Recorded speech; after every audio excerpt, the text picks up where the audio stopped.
Students, welcome to physics time. This is Namita Bansal. हम कर रहे हैं क्लास 11 की फिजिक्स। उसका चैप्टर कर रहे हैं वेक्टर अलजेब्रा। उसकी 2 लेक्चर्स कर चुके हैं। फर्स्ट लेक्चर में introduction of vectors and types of vectors.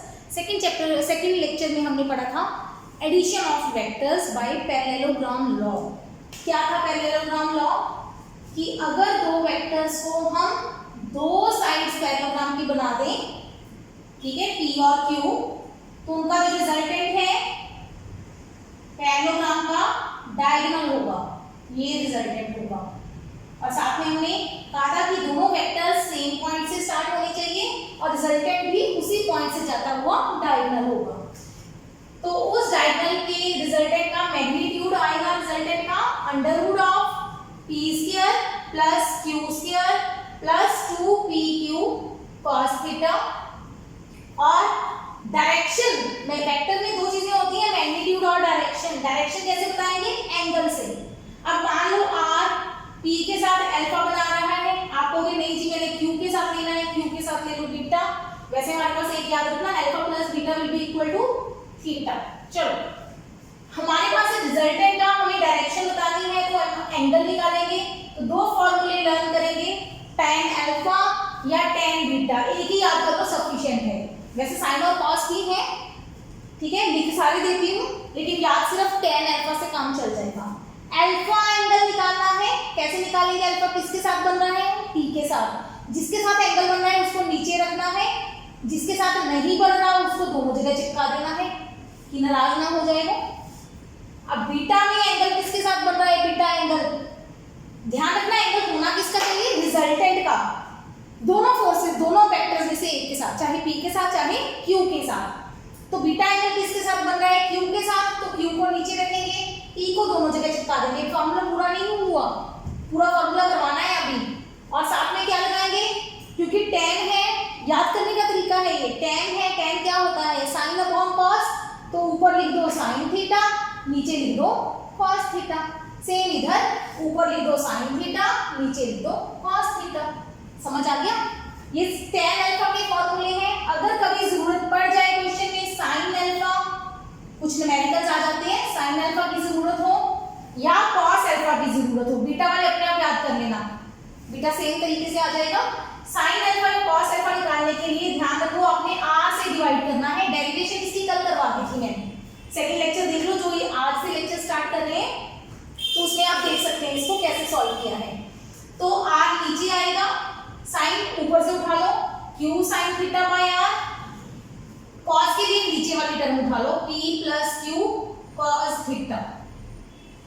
आगे समझ क्या? ये हो गए इसके फॉर्मूले जो हम यूज करेंगे। एक्चुअली दोनों को डिवाइड करोगे तो ये टर्म बन जाएगी। ऊपर वाला फॉर्मूला हम पहले याद करते हैं, ज्यादा जरूरत पड़ती है, नीचे वालों की कम जरूरत पड़ती है, हम कम यूज करेंगे। ठीक, ये फॉर्मूले एक बार नोट कर लो। और आज के लेक्चर में हम करने जा रहे हैं न्यूमेरिकल्स, क्वेश्चन करवाते हैं। फर्स्ट क्वेश्चन लेते हैं, 2 forces 6 Newton and 8 Newton act on a body at angle 60 degree. Find resultant. चलिए, first question, find resultant. Correct? बस ये ध्यान रखना, जब आपसे पूछा है रिजल्टेंट तो 2 चीजें निकालेंगे, मैग्नीट्यूड और डायरेक्शन। बहुत इजी है, सबसे इजी क्वेश्चन है। फर्स्ट फोर्स P हो गई 6 न्यूटन, सेकंड फोर्स हो गई 8 न्यूटन। मार्कर चेंज कर ले। हमें चाहिए रिजल्टेंट, थीटा दिया हुआ है। फोर्सेस के बीच में एंगल को हम थीटा कहते हैं, 60 डिग्री। तो r की वैल्यू क्या होगी? e square plus q square plus 2pq cos 60 cos theta under root p का स्क्वायर मतलब 6 का स्क्वायर, 8 का स्क्वायर प्लस 2 6 8 cos 60 अंडररूट। ठीक है, 6 का स्क्वायर हो गया 36, 8 का स्क्वायर 64। मेरे रूम में थोड़ी सी लाइटिंग की प्रॉब्लम हो सकती है तो थोड़ा सा ध्यान रखना। cos 60 की वैल्यू पुट कर दो बच्चे। cos 60 टेबल याद कर लो ट्रिग्नोमेट्री का, 1/2, 2 और 2 कट गया, 6 8 48। तो ऐड फिर 148 अंडर रूट।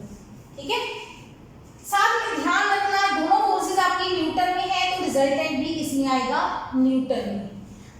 अगर आप न्यूटन नहीं लगाओगे आपके क्वेश्चन के मार्क्स कट जाएंगे, ध्यान रखना। लेट, अब डायरेक्शन भी बतानी है, ये हो गया मैग्नीट्यूड। जब आपसे रिजल्टेंट पूछा है इसका मतलब टोटल पता करना है। ठीक है, टोटल का मतलब है मैग्नीट्यूड और डायरेक्शन दोनों चीजें। डायरेक्शन के लिए एंगल लेंगे, let R makes angle alpha with one of the force with P, P के साथ अल्फा ले लो तो tan अल्फा क्या आएगा। अब दोबारा से मैं फॉर्मूला ऊपर देखे बिना याद करवाती हूँ। p के साथ करना है एंगल, p को नीचे रखेंगे, q के साथ नहीं बन रहा, q को दोनों जगह चिपका दो। tan है तो sin बटा cos, sin थीटा बटा cos थीटा, वैल्यू पुट कर दो। tan alpha is equal to q 8 multiply sin 60 under root 3/2 divided by p 6 plus q into cos 60 1/2। ध्यान देना क्या वो बन रहा है, 2 4 आर 8, 6 और 4 10 हो गए, नीचे ऊपर आ गया 4 अंडर रूट 3। ठीक, कैंसिल करेंगे तो tan अल्फा बन जाएगा 2 2 आर 4, 2 अंडर रूट 3/5। अब ये वैल्यू तो हमें याद नहीं है, हमने tan के टेबल में कौन कौन सी वैल्यूज पढ़ी थी।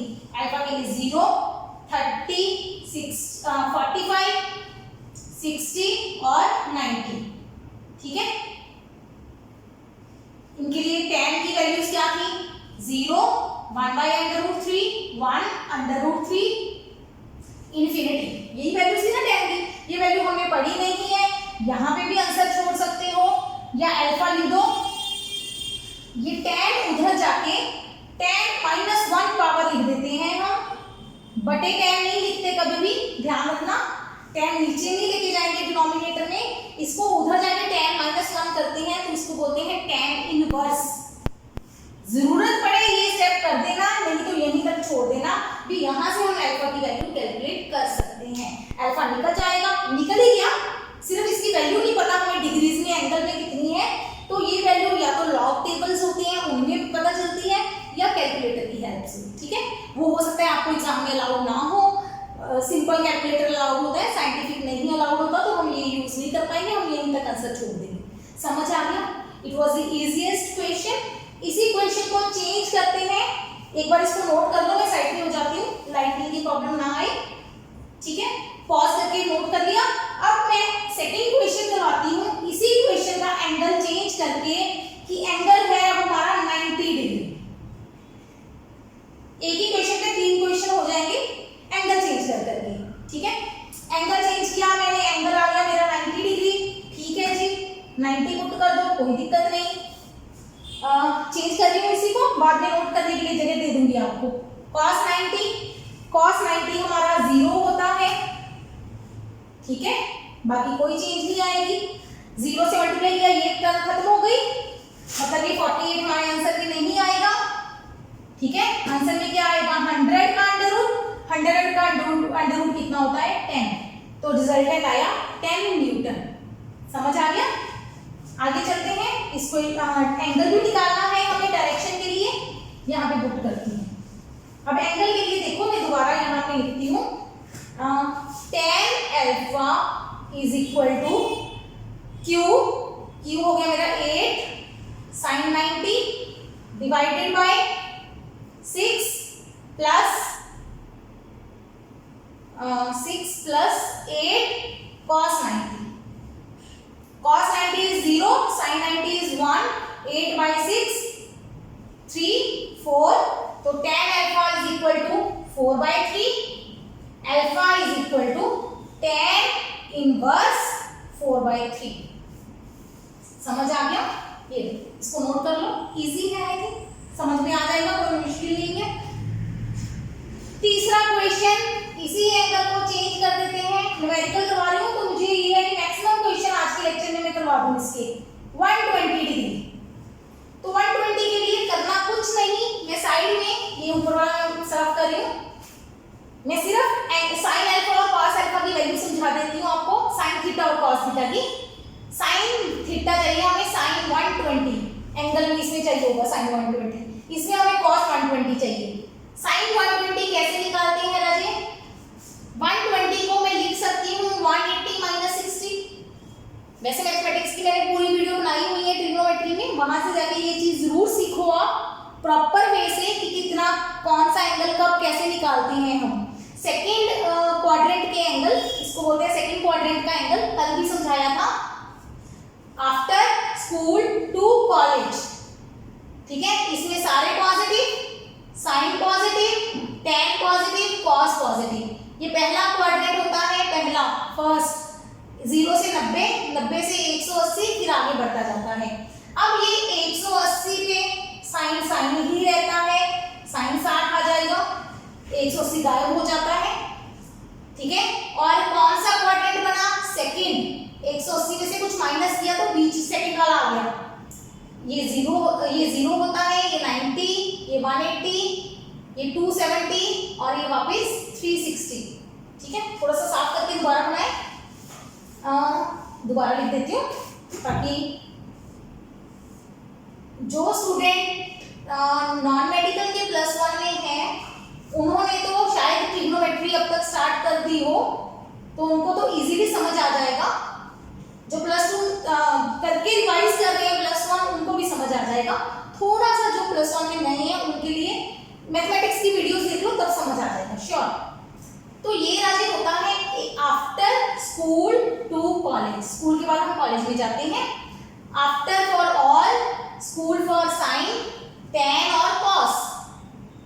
जब 180 में से माइनस किया तो पीछे जाएंगे 90 की तरफ, कम होएगा पीछे जाएंगे, पीछे कौन है? साइन।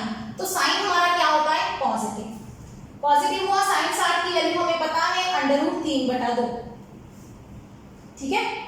अच्छा, अब हमें चाहिए cos 120, इसको भी ऐसे कर लो, cos 180 माइनस 60, 180 हो तो cos ही रहेगा, cos 60 आ जाएगा। अब 180 माइनस 60 फिर से सेकंड है, सेकंड में साइन पॉजिटिव है पर cos क्या होगा? नेगेटिव, तो माइनस cos 60 हो जाता है -½ ठीक है। ये चीज समझ आ गई। अब एंगल हमारा 120 है, 90 की जगह पे चेंज कर दिया आंसर, cos 120 की वैल्यू -½ माइनस माइनस कट गया, यहाँ पे आ जाएगा -48, 100 में से 48 माइनस हुआ, आंसर आ गया 52, खत्म, ठीक।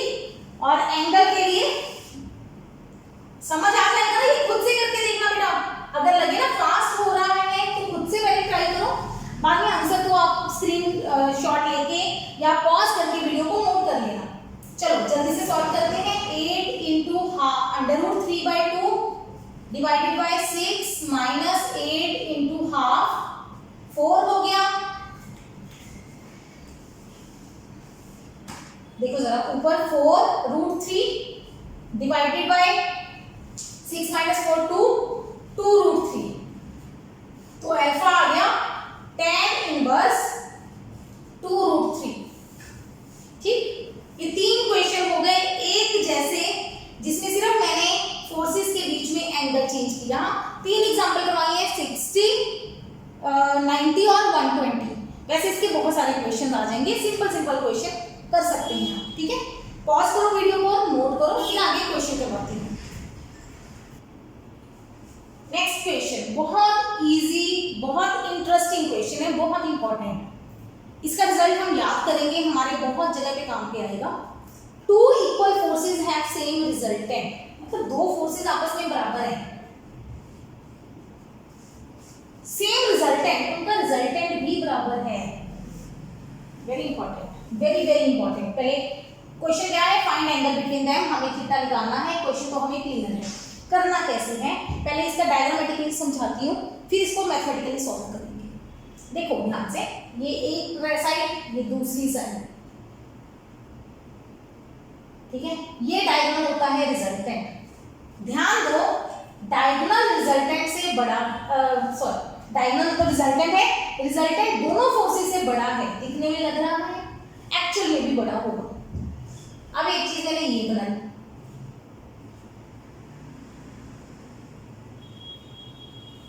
अब भी ध्यान दो, ये हमें पता है ये साइड इस साइड से भी बड़ी होगी, करंट है ना, ये हाइपोटेन्यूज है, बेस से भी बड़ा होगा, परपेंडिकुलर से भी बड़ा होगा, ये भी श्योर है। रिजल्टेंट बड़ा है, इसमें भी रिजल्टेंट बड़ा है दोनों से। माप के देख सकते हो, ये साइड और ये साइड, ये छोटी है, देखो मेरी फिंगर से देख लो, ये छोटी है, ये बड़ी है ना, स्ट्रेच करके भी बराबर नहीं आ रही, ये इतनी सी है और ये इतनी बड़ी है, मतलब रिजल्टेंट बड़ा आ रहा है। हमारा क्वेश्चन है कि रिजल्टेंट फोर्सेस के बराबर है, ये कैसे होगा। मैं एक सिचुएशन बना रही हूँ, ये देखो, ये मेरे पास दो चीजें हैं, ये दोनों बराबर हैं, दोनों साइड्स बराबर हैं। अब मैं इस पैराग्राफ को कंप्लीट करती हूँ। अब देखो, अब हम नाप के देखो, ये और ये देखो ऑलमोस्ट बराबर आ रहे हैं। ये हमारी सिचुएशन होगी, हमें ये थीटा एंगल फाइंड आउट करना है। तो ये थीटा एंगल कितना होगा, आंसर है इसका 120, याद कर लो। तो निकालना कैसे है, करते हैं। P Q R तीनों बराबर है, इक्वल टू x से, मान लिया से ब्रैकेट में लिख दो, इसका मतलब है सपोज कर लिया या लेट कर दो, लेट अस सपोज, ठीक है, लेट अस टेक। तो अब r का formula p square plus q square plus 2pq cos theta, under root हटा के मैंने दोनों तरफ स्क्वायर कर दिया, ठीक है ना। ये चीज अंडर रूट था ना इधर, ये अंडर रूट इधर आके स्क्वायर हो गया। r की वैल्यू पुट कर दो, x square 2xx cos theta, x square बराबर 2x square plus 2x square cos theta, ये 2x स्क्वायर इधर आ जाएगा, x square minus 2x square is equal to 2x square cos theta. दोनों को माइनस करेंगे राजे, माइनस x स्क्वायर आ जाएगा। आती है इतनी कैलकुलेशन, नहीं आती तो समझ लो x स्क्वायर कॉमन निकाल लिया मैंने, ब्रैकेट में क्या बचा 1 माइनस 2, 1 माइनस 2 कितना होता है -1 मल्टीप्लाई x स्क्वायर, मतलब बन गया माइनस x स्क्वायर। ठीक, शॉर्टकट किया करो, प्रैक्टिस किया करो इन चीजों की। cos थीटा, तो cos थीटा क्या आ जाएगा, minus x square by 2x square, x square cut गया तो cos थीटा आ गया minus half, cos theta negative आ गया। जब cos थीटा नेगेटिव हुआ तो हमारा एंगल किस क्वाड्रेंट में जाएगा, सेकंड क्वाड्रेंट में। ये ध्यान रखना, जब cos आपका नेगेटिव आ जाए, cos theta is equal to minus half negative आ जाए, तो आपका एंगल कौन से क्वाड्रेंट में शिफ्ट कर जाएगा, सेकंड क्वाड्रेंट में। हम इसका आंसर यहाँ भी छोड़ सकते हैं, थीटा निकालना है आप यहाँ छोड़ दो, कोई प्रॉब्लम नहीं है। लेकिन 90% केसेस में ये क्वेश्चन जब भी आपको आएगा तो थीटा की वैल्यू डिग्रीज में चाहिए होगी। 120 डिग्री में बता चुकी हूँ आपको आंसर, लेकिन आपको इसको सॉल्व कैसे करना है। हाफ की वैल्यू पता है आपको, हम ऐसे नहीं करेंगे, हमें cos हाफ की वैल्यू पता है कितने पे होती है, 60 पे। cos 60 की वैल्यू 1/2 होती है, ठीक है। तो थीटा कैसे निकालना है, क्योंकि ये नेगेटिव है तो थीटा आ जाएगा 180 माइनस 60, सेकंड क्वाड्रेंट में शिफ्ट करने के लिए 180 में से माइनस कर दो उस एंगल को, अगर नेगेटिव है तो। अगर नेगेटिव ना होता तो थीटा सीधा ही 60 डिग्री आ जाता, नेगेटिव है इसलिए 180 में से माइनस कर दिया, 120 डिग्री आंसर आ गया। अंडरस्टैंड, बहुत अच्छा क्वेश्चन है। इस टाइप के क्वेश्चंस में हमारे पास एंगल बिटवीन टू वेक्टर्स कैसे निकालना है। ठीक, एक और चीज समझाती हूँ, क्वेश्चन यहीं पे खत्म हो गया आपका, आगे स्टेप आगे चलते हैं। मान लो आपको कहते हैं अल्फा भी निकालो जी, कोई बात नहीं, हमारे पास क्या चाहिए हमें, tan अल्फा। tan अल्फा क्या होता है, q sin theta by p plus q cos theta, ठीक है। x हो गया, q हो गया x sin 120 divided by p plus q cos 120, ठीक है जी। x sin 120 निकाल के चुके हैं पिछले क्वेश्चन में, देख लो √3/2 x plus x minus half x √3/2 x common 1 minus half, x ऊपर नीचे कट गया, √3/2 डिवाइडेड 1/2, ठीक है, 2 भी कट जाएगा, √3 आ गया। चलो ये कैलकुलेशन पार्ट आपके लिए छोड़ रही हूँ, खुद से निकाल दिया मैंने, खुद से ट्राई तो अल्फा कितना आएगा, √3 tan की वैल्यू कब होती है 60 पे, तो अल्फा कितना आएगा 60 डिग्री। टोटल एंगल कितना था 120, अल्फा कितना आया 60, बीटा कितना आया 60, अल्फा बीटा दोनों 60 हैं। इसका मतलब दो फोर्सेस अगर बराबर हैं, कभी भी दो फोर्सेस अगर बराबर हैं P और P, तो जो रिजल्टेंट है, रिजल्टेंट वो सेंटर में आएगा। तो अल्फा और बीटा, नीचे अल्फा होता है ऊपर बीटा, इफ P बराबर Q तो अल्फा बराबर बीटा, इसका मतलब रिजल्टेंट एंगल बाइसेक्टर पे होता है। ये एमसीक्यू के लिए क्वेश्चन याद करना है हमें, मल्टीपल चॉइस क्वेश्चंस के लिए या ऑब्जेक्टिव क्वेश्चन के लिए, जिसमें हमें फॉर्मूला पूरा डिराइव करके नहीं देखेंगे, हम शॉर्टकट यूज करेंगे, ठीक है। तो हमारा रिजल्टेंट कितना होगा, रिजल्टेंट सेंटर में आएगा जब दोनों फोर्सेस आपकी बराबर होंगी। जरूरी नहीं है फोर्सेस हो, कोई भी वेक्टर हो तो उनका रिजल्टेंट सेंटर में आएगा जब दोनों वेक्टर्स बराबर हैं, दोनों का मैग्नीट्यूड बराबर है।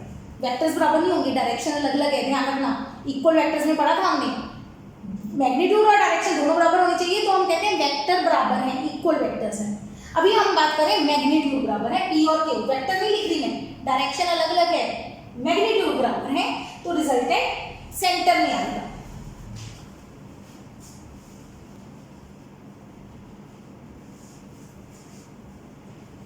Fifth question, two equal forces act at, चार क्वेश्चन बना दिया अगेन एक ही क्वेश्चन में, पर प्रॉब्लम क्या है, इक्वल फोर्सेस हैं, act at 30 degree, 60 degree, 90 degree and 120 degree, find resultant.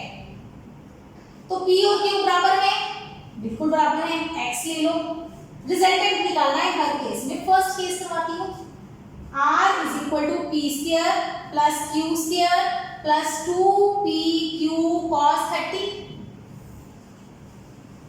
cos 30 की वैल्यू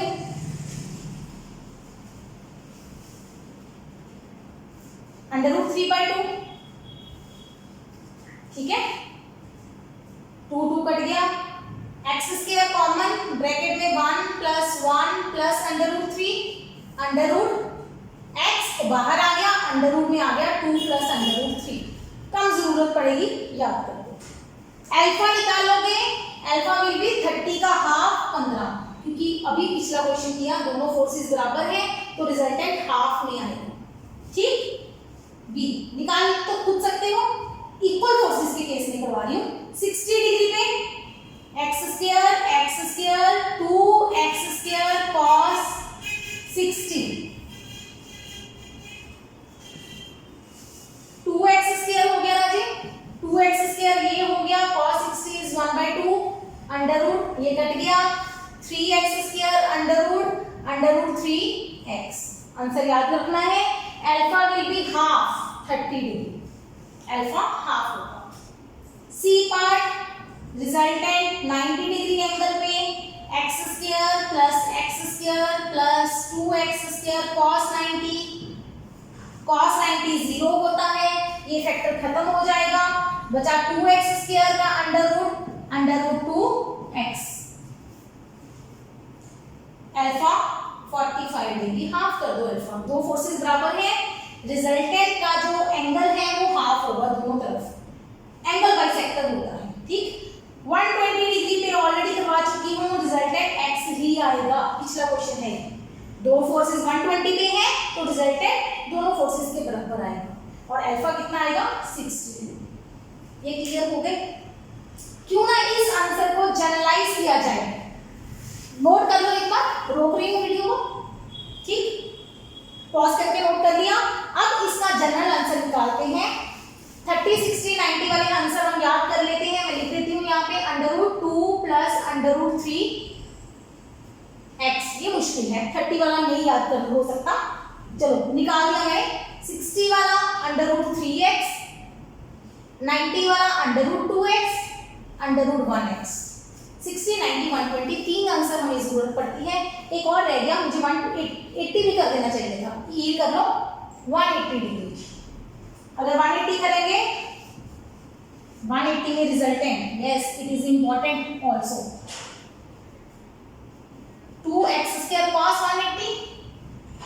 cos 180 की वैल्यू निकाल के दिखाऊं कि निकाल लोगे?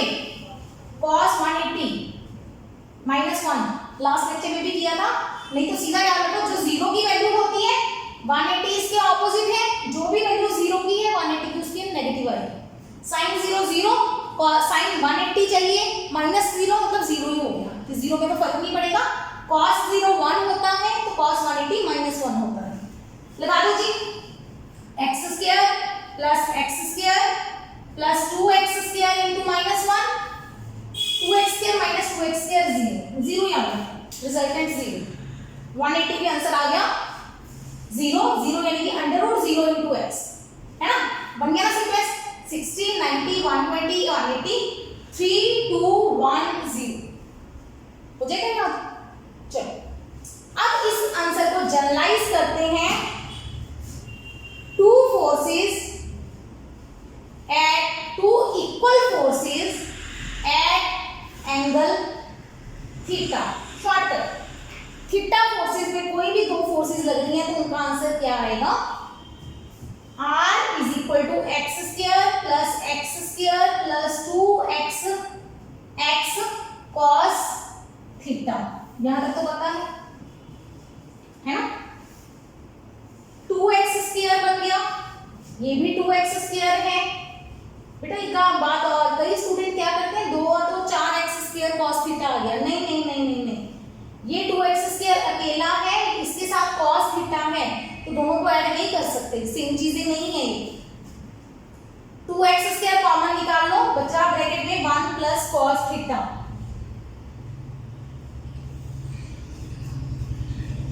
यहां तक तो समझ आता है, सबको पता चल गया है ना? अब cos theta 1 plus cos 2 theta, एक फॉर्मूला होता है 1 plus cos 2 theta is 2 cos square theta by theta. 2 cos square theta 1 plus cos 2 theta का फॉर्मूला होता है ट्रिग्नोमेट्री। ट्रिग्नोमेट्री के फॉर्मूलाज हैं, आपको मैथमेटिक्स की वीडियो देखनी ही पड़ेगी, ठीक है? तो इसलिए मैंने पहले बनाई थी वो वीडियोस, एक बार उन वीडियोस को जरूर सर्च करके सीख लो उनको। ट्रिग्नोमेट्री, डेरिवेटिव, ये चीजें सीखनी शुरू कर दो, ठीक है? 1 plus cos 2 theta is 2 cos square theta.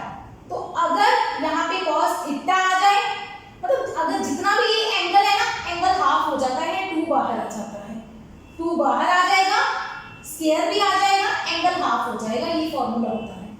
Learn कर दो इसको। तो बन गया 2x² into 2 cos square theta by 2 under root. समझ आया? तो बन गया 4x² cos square theta by 2 का अंडर रूट। बस खत्म हो गया हमारा आंसर। ये सारा छोड़ रही हूं, ये सारा मिटा देते हैं हम यहां से। तो अगर दो फोर्सेस इक्वल फोर्सेस हैं, थीटा एंगल पे एक्ट करती हैं, तो हमारा रिजल्टेंट होगा 4 का अंडर रूट 2, x² का under root x, cos square का under root cos theta by 2। बस ये आंसर हमने याद रखना है। हमारे ये सारे न्यूमेरिकल हो जाएंगे इक्वल फोर्सेस वाले। इक्वल में रिजल्टेंट 2 के लिए, पैरेललोग्राम लॉ सिर्फ 2 वेक्टर्स के लिए है। इक्वल फोर्सेस हो तो रिजल्टेंट होता है 2x cos थीटा बाय 2, ठीक है? अल्फा जो होगा वो थीटा बाय 2 होगा, वो सिंपल है। अल्फा हमेशा थीटा बाय 2 के बराबर होगा, क्योंकि इक्वल है ना, तो बीच में आएगा अल्फा, ठीक है? हो गया नोट। आगे चलते हैं नेक्स्ट मेथड से। नेक्स्ट क्वेश्चन बड़ा अच्छा क्वेश्चन है। अब मैंने फोर्सेस की जगह वेक्टर्स कर दिया ताकि कुछ चेंज लगे आपको। 2 vectors have sum 18 units. Forces नहीं है, 2 वेक्टर्स हैं, तो उनके लिए मैंने न्यूटन नहीं लिखा, यूनिट्स लिख दिया। कोई भी यूनिट्स हैं। वेलोसिटी हुई तो मीटर पर सेकंड आ जाएगा, फोर्स हुई तो न्यूटन आ जाएगा, एक्सेलरेशन हुई तो मीटर पर सेकंड स्क्वायर आ जाएगा, डिस्प्लेसमेंट हुई तो मीटर आ जाएगा, एनर्जी हुई तो क्या आ जाएगा? जूल, है ना? एनर्जी हुई तो जूल आ जाएगा। ठीक समझा मेरा? Energy is a scalar quantity, energy vector नहीं होती, तो ये जूल कभी नहीं आएगा, ठीक है? Energy is a scalar quantity. ये क्वेश्चन वेक्टर्स का है, ध्यान रखना ये चीज। कई बार ट्रिकी क्वेश्चन पूछ लेते हैं कि आंसर इनमें से क्या बनेगा, आपने जल्दी जल्दी फॉर्मूला लगाया, कैलकुलेशन की, आंसर निकाल दिया। ध्यान रखना ये जो पैरेललोग्राम लॉ है या एडिशन हम बात करें ये किसके लिए है, वेक्टर्स के लिए, not for scalar, energy scalar होती है। चलो आते हैं वापस क्वेश्चन में। दो वेक्टर्स हैं जिनका सम 18 है। चलो मान लेते हैं दो वेक्टर्स मेरे p प्लस क्यू है, p प्लस क्यू 18 है, p और q दो वेक्टर्स हैं और p प्लस क्यू कितना है 18। यहाँ पे यूनिट लिखने की जरूरत नहीं पड़ती हमें क्योंकि हम सिर्फ नंबर्स ले रहे हैं, नंबर निकाल लेंगे एंड में आंसर लिख देंगे। ठीक, अब ना तो हमें एंगल दिया है, उनके बीच में एंगल फाइंड आउट करना है, मतलब एक तो वेक्टर निकालने हैं, p q क्वेश्चन मार्क है, एक थीटा क्वेश्चन मार्क है, तीन क्वेश्चन है हमारे पास। दिया क्या है, दिया क्या है, resultant is perpendicular to smaller vector. जो रिजल्टेंट है वो छोटे वाले वेक्टर के परपेंडिकुलर है। लेट मान लो p इज स्मॉलर, मान लिया मैंने, उल्टा भी मान सकते थे, मैंने मान लिया p छोटा है। ठीक है, कुछ भी मान सकते हो। अब मैं बनाती हूँ डायग्राम, ये p है मेरे पास, ये q है मेरे पास बड़ा। ठीक है, पैरेललोग्राम कंप्लीट की, ये बन गया रिजल्टेंट। ठीक है, ये एंगल टोटल था थीटा, ये है एंगल अल्फा, मुझे क्या दिया है अल्फा 90 डिग्री। एंड ये क्या हो गया, ये तो अल्फा छोटा है, ये तो अल्फा 90 डिग्री बनेगा कभी है, कैसे बनाऊंगा अल्फा 90 डिग्री, बनाते हैं। ये डायग्राम गलत है, सीखो इसको, लॉजिकली समझो। पहले एक फोर्स छोटी वाली इधर, P बड़े वाली इधर लगा देते हैं। अब डायग्राम देखना मेरा, ये बन गया, ये है पैरेललोग्राम बना ली, ये P है, ये Q है और ये इनका रिजल्टेंट होगा, है ना, डायगोनल। अब लग रहा है ये एंगल 90 डिग्री है, हाँ अब फील आ रहा है ना, अब समझ आ रहा है आपको कि ये एंगल F1 90 डिग्री बन गया। ठीक है, चलो हमें ये पता चल गया ये डायग्राम नहीं बनेगा, P और एंगल Q के बीच में जो एंगल आएगा वो ऑब्ट्यूज आएगा। हमें आइडिया हो गया कि हमारा आंसर जो है ऑब्ट्यूज एंगल आना चाहिए। देखते हैं कैसे। अब तो दिया तो सिर्फ ये ही है, और क्या दिया है 90 डिग्री, अल्फा की वैल्यू दी है 90 डिग्री, तो अल्फा का फार्मूला यूज करते हैं, देखते हैं कैसे होएगा। tan alpha tan 90 is equal to, अब ये एंगल किसके साथ है, P के साथ, जिसके साथ एंगल है उसको नीचे चिपका दो, जिसके साथ नहीं है उसको दोनों जगह चिपका दो, प्लस साइन लगा दो। tan है तो होता है साइन बटा कॉस, लेकिन अब थीटा आएगा, अब अल्फा ना चिपका देना, सेम नहीं होगा, डिफरेंट आएगा। ठीक है, ये क्लियर है। अब tan 90 क्या होता है, वैसे होता है sin 90 बटा cos 90, sin 90 होता है 1, cos 90 होता है 0, यहाँ तक क्लियर है। Equal to q sin theta by p plus q cos theta, समझ आ रहा है, क्रॉस मल्टीप्लाई कर दो, p plus q cos theta इधर आ जाएगा, 0 उधर चला जाएगा, 0 को किसी से भी मल्टीप्लाई करोगे 0 आंसर आ जाएगा। तो p plus q cos theta मेरे पास आ गया 0, तो cos थीटा की वैल्यू मैं यहाँ से निकाल लेती हूँ p बाई q। ठीक, आगे समझ, cos थीटा निकल गया। एक पार्ट मुझे क्वेश्चन में मिस हो गया, देयर रिजल्टेंट इज, यहाँ रिजल्टेंट दिया होगा कितना है, रिजल्टेंट इज 12 यूनिट्स, रिजल्टेंट की वैल्यू दी हुई है क्वेश्चन में।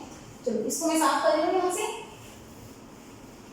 क्योंकि हमें डायग्राम से सॉल्व नहीं करना, हमें डायग्राम से आइडिया होगा, सॉल्व हमें पैरेललोग्राम लॉ से ही करना पड़ेगा। अब r कितना है दिया हुआ क्वेश्चन में 12, तो r is equal to under root p square plus q square plus 2pq cos theta, put कर दो जो वैल्यूज पता है, नहीं पता कुछ भी छोड़ते जाओ, p square 2pq cos theta, cos theta पता चल गया मुझे, minus p by q under root, क्या बना p square plus q square, q cut गया, माइनस 2p स्क्वायर,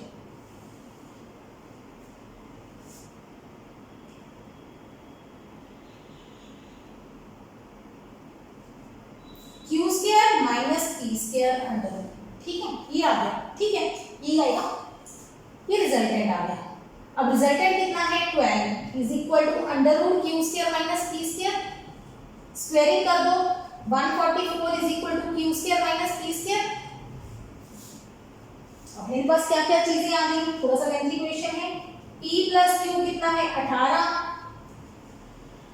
ठीक है, यहां से मैं q की वैल्यू निकाल लूं 18 माइनस p, यहां पे पुट कर दो 144 is equal to 18 minus p का स्क्वायर माइनस p का स्क्वायर, ठीक है।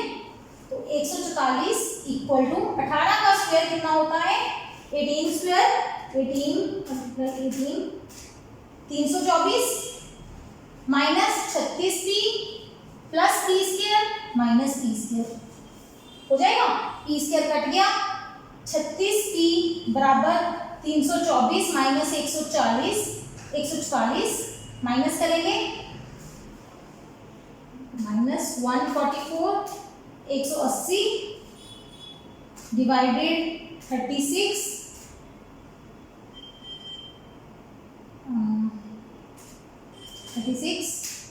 5, तो p की वैल्यू कितनी आ गई 5, p की वैल्यू आ गई 5, p की वैल्यू यहाँ पे पुट कर दो तो q आ जाएगा 18 माइनस 5 बराबर 13। p और q निकालना था, cos थीटा कितना आ गया माइनस 5/13 खत्म, ठीक है। क्वेश्चन क्या है, कैलकुलेशन पार्ट है। एक हमें अल्फा दिया है, एक हमें रिजल्टेंट दिया है, एक सम दिया है, तो इस तरीके से हम क्वेश्चन को सॉल्व करेंगे, ठीक है। आ गया आपको समझ। इसी क्वेश्चन को थोड़ा सा चेंज करती हूँ मेथड को ऐसे भी सॉल्व कर सकते हैं आप। इसका एक और मेथड है सॉल्व करने का, आंसर सेम ही आएगा। q plus p into Q minus P के फैक्टर बना दो, q plus p into Q minus P बना सकते हैं। q प्लस p की वैल्यू 18 है, तो q माइनस p की वैल्यू आ गई 144/18, कैलकुलेट कर लेना, तो q माइनस p आएगा 8, कैलकुलेशन हो जाएगी। p प्लस q कितना है 18, q माइनस p आ जाएगा 8, इन दोनों को ऐड कर दो, ऐड करेंगे तो p कट जाएगा, 2q बराबर 18 और 8 26, तो q आ गया 13, q की वैल्यू 13 पुट कर दो, p प्लस 13 बराबर 18, तो p आ गया 5। इस तरीके से भी कर सकते हैं, आंसर सेम है। चाहे तो जैसे मैंने पहले किया था, एक से q की वैल्यू निकाल के दूसरे में पुट कर दो तब भी निकल जाएगा, क्वाड्रेटिक इक्वेशन बनेगी, इसको कैंसिल हो जाएंगे फैक्टर्स। नहीं तो इसके फैक्टर पहले ही बना लो, एक की वैल्यू पुट कर दो दूसरे की निकल गई, ऐड किया सब्ट्रैक्ट किया सॉल्व होकर आंसर आ जाएगा। पैरेललोग्राम लॉ से इनफ न्यूमेरिकल्स हम कर चुके हैं प्रैक्टिस के लिए, और बाकी आप अपने क्वेश्चंस करो, जहाँ पे आपको डाउट हो फोटो खींच के मुझे मेल करो, ठीक है, और मैं आपको उसका सोल्यूशन दूंगी। डाउट क्लासेस लेते रहेंगे हम, जैसे मेरे फर्स्ट यूनिट की डाउट क्लासेस चल रही हैं बीच बीच में, ठीक है। तो कीप लर्निंग।